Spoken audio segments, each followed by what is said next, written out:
Topic is the historical black colleges at the 21st century, and we're talking to Dr. Al-Hadid from Tennessee State University, the chairperson of the Africana Studies Department. And of course, Dr. Al-Hadid, you were giving us a layout in a real sense between two contrasting individuals in the minds of many people, W.E.B. Du Bois and Mr. Booker T. Washington. Let us give you an opportunity to continue that conversation. Well, let me recap some of that. In other words, when we get into that great debate between Washington and Du Bois, essentially we're talking about the paradigm that drives the curriculum at the historical black colleges.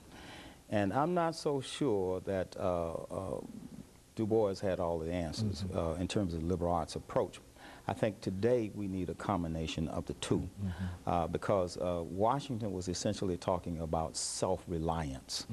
Du Bois was talking about forging leadership that would interdict at the level of the superstructure of society and government, law, medicine, etc. Now, let me go forward a bit more, too, and give a few statistics. Good. Now we're going to go from history to a little sociology. Okay, very good. It's reported that in 1950, 90% of all African Americans that got college degrees, at least baccalaureate degree, got them from historical black colleges. Now, once this integration started, then the statistics start to change. So now I think we probably give degrees or grant degrees to about, well, we have about, I'd say, about 16% of all the students that go to college who receive bachelor's degrees. And therefore, we give degrees to 29%. We have 16% of African Americans in college, and then 29% of them receive degrees from historical black colleges. So we're still very significant. We have very productive, 117 historical black colleges. Now, one thing that I need to get on the record, Doctor, which is I think is very important. A lot of people tend to think in legal circles as well as in lay circles that Martin Luther King somehow would have been in favor of dismantling historically black colleges to the point of them going out of existence. In the book that Dr. Lewis Baldwin and I wrote, which we talked about on one of your shows, Between Cross and Crest, let me just quote directly from King so we can get him on the record. King said here that there is no contradiction in believing in integration and supporting the Negro College Fund. You must remember that although Negro colleges are by and large segregated institutions, they are not segregating institutions. And see, that's very important when we look at the case of Tennessee State. Okay, if these colleges are properly supported, they will serve in an integrated society. Many of these colleges already have white students. It is not true to feel that as soon as integration becomes a thoroughgoing reality, the so-called Negro private colleges will close down. And supporting these Negro colleges, we are only seeking to make sure that the quality and caliber of these schools are of such nature that they will be appealing to all people. So I think that's very important to understand Dr. King's position.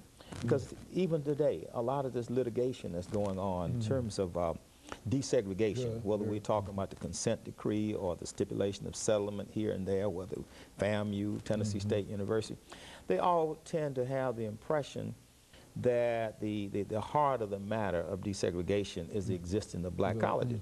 See, black colleges never practiced segregation.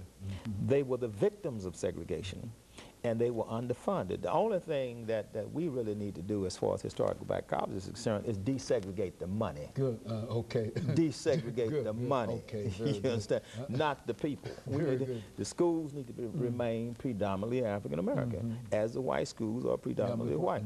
Now, the next issue I think we need to deal with is when Black Power came along and people started talking about creating Black Studies programs.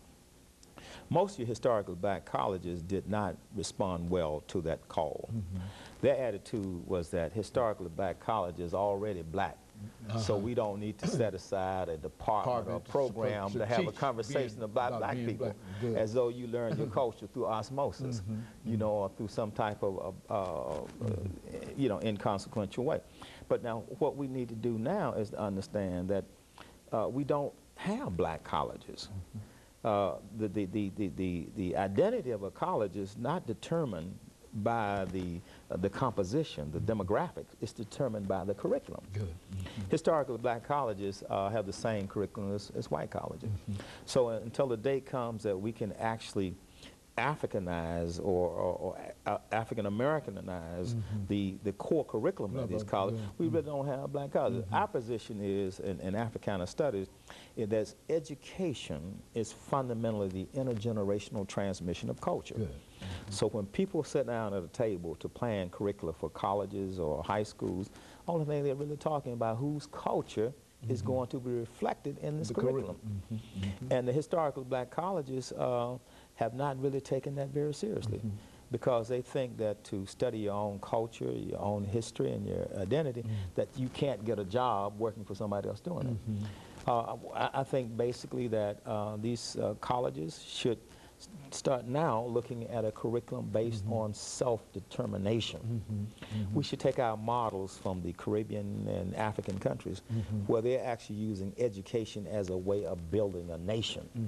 So we should use education in our community as a way of building our communities, not just advancing the status of individuals, but collectively developing a community. And we can start by developing the communities that surround these historical black colleges, because in most instances these colleges are on the wrong side of the railroad track, and they're surrounded by poverty, unemployment, crimes, and drugs. So we need to develop a curriculum in these schools so we can go into those communities, right around the borders of these schools, and develop them economically, develop them politically, develop them socially, and show that these can be model communities where African Americans can determine their own destiny.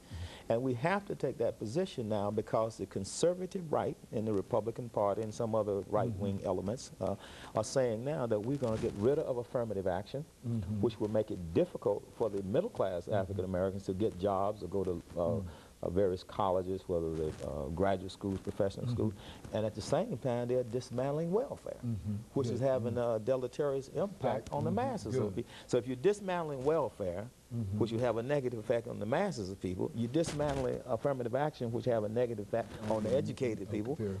So now what these black colleges need to take the position, well, okay, we need to go back to internal development.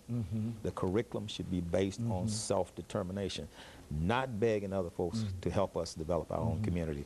Now, so that's where the leadership should come from. And of course, we've got about 30 seconds before we call an end to this particular segment today. Right. But when we come back, let's look at some of the programs that could be used in order to bring about greater support for these institutions to reach out into the various communities. And perhaps if there are some examples of this being done at this time, you can talk about that as well. And of course, we'll be back with our audience following this very, very short commercial break.